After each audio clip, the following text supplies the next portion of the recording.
to today. So thank you, Commissioner Ellis, for your dedication. I see the DA is back there. Come on, good to see you this morning.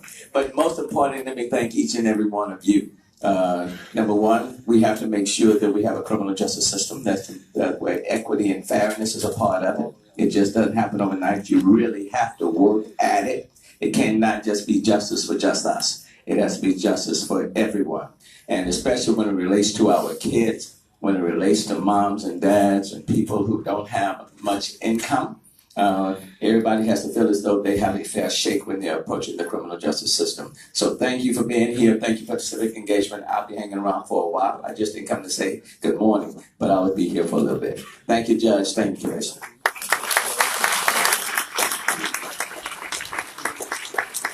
All right, I'll pass it back on to our fearless facilitator, Thibodeaux. Thank you. Okay, and while we're talking about elected officials, we see a couple more in the room. Justice of the Peace, Jeremy Brown, are you here? Where did you go? Yes, hello. And also Judge Franklin Bynum. Yes, hello. Not to be confused with Andrew Bynum. Two very different people. He's a judge and the other guy's a basketball player. So now we are going to jump into a little bit of discussion and some framing. And we have some experts on the topic who are going to do this for us. This opening presentation and framing are, and I'm going to say people's names probably not correctly. Oh, please forgive me, because my name's Devon, not Devin, and so I'm really a stickler about this, so please correct me if I pronounce your name wrong. We're going to have Kelly Opot and Dieter Cantu from the Harris County Youth Collective. Thank you over here, because that's the team. This is the team table. Megan's helping with that.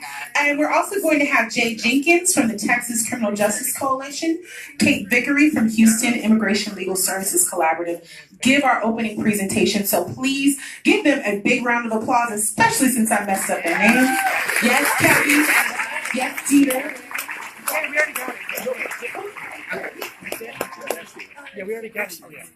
Thank you. Okay, well, you want to scoot over here? All right, good morning, everyone. Again.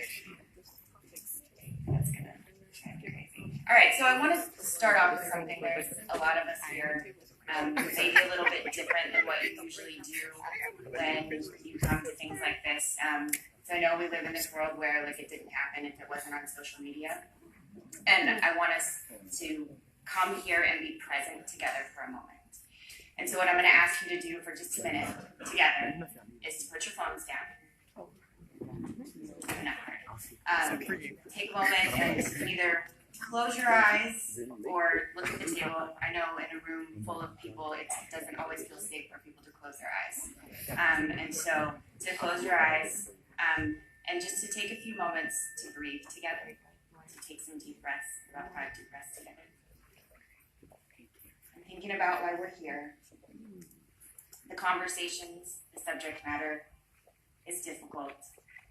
We have lots of people from lots of different walks of life, with lots of different experiences, with lots of different experiences of trauma within the system, loved ones in systems, working in the systems. So I want to honor that and take this time. Let's take a few more breaths.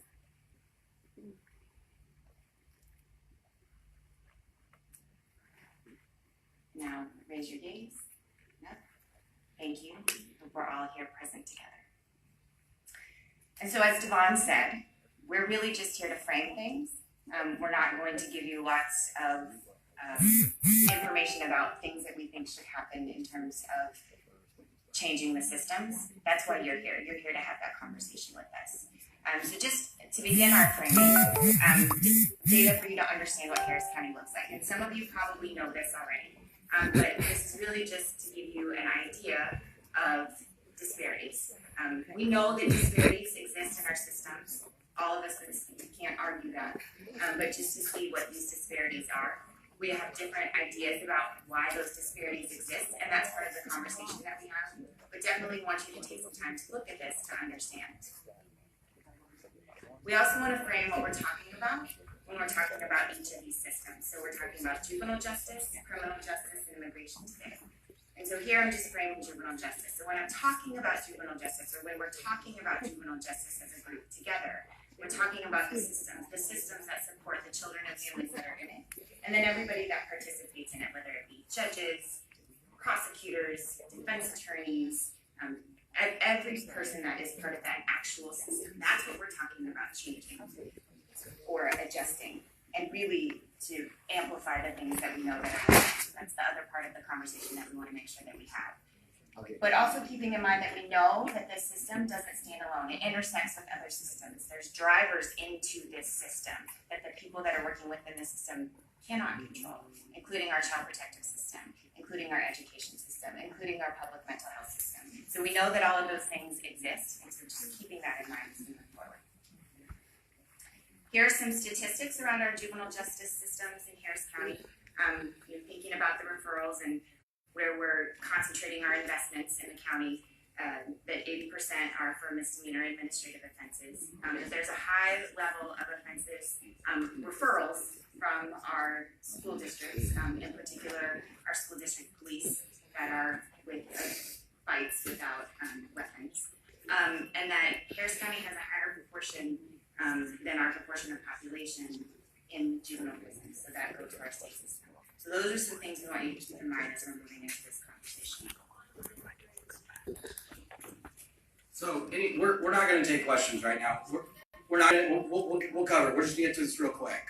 So we want to look at these the numbers for framing as well. And Kelly mentioned that we've got some disparities. So these are juvenile numbers, and if you look at that leftmost bar, you'll see that that's the general population that's African American in Harris County. And if you proceed, you see that while African Americans make up about 20% of the general population, they're almost 50% of all referrals to our juvenile justice system. And then if you look over here, they're over 50% of the suspensions from HISD. You keep going up, and now we've got also over 50% of the referrals from HISD Police Department. Mic up here.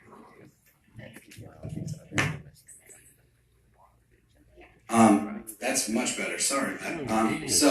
And then if we look, you keep progressing. There, about 60% of all the 10 and 11-year-olds that are referred to the juvenile justice system are African American. And then this last bar here, almost 80% of the juveniles certified as adults in our juvenile justice system were African American. These disparities are not normal. They should not be expected, and we need to do something about it. So in order to frame the criminal justice part of the discussion, when we talk about the criminal justice system, we're talking about the system that supports, prosecutes, detains, punishes adult offenders in Texas. You're an adult if you are 17. We're one of the 4 states left that still treats 17-year-olds as adults. So 17 and up is what we're looking at, the criminal justice system, who are found to violate laws. And that includes resident prosecutors, defense attorneys, judges, advocates, law enforcement officers, probation officers, and others. And then the systems that intersect with our criminal justice system, as Kelly mentioned, the mental health system, the system for substance abuse treatment, and the system for housing. And for framing purposes, on our criminal justice system, every night about 10,000 people sleep in the Harris County Jail. Well over 50% of those people are there because they cannot afford their bail. If they had the money to pay their bail, they would be out. So over 50% of the criminal cases in Harris County also involve a defendant who cannot afford their own attorney. And though we have a growing public defender's office, they're still taking a smaller share of the cases than we see in other areas. And then I put this last note up just so we know that sometimes the way the system works prevents cases from being resolved at trial. We see a lot of pleas. So if you look at our felony drug possession numbers, we have 1,828 of 1,830 were resolved by pleas. And so we really want a justice system that allows every defendant to fight their case. And then I did a similar thing with some adult numbers here. If you look again, this leftmost bar is the percentage of African Americans in the general population of Harris County. Now this first bar right here is actually, so we looked at DWI cases, and that's the percentage of DWI defendants that's African American. You'll see African Americans actually get slightly less DWIs, and if you go,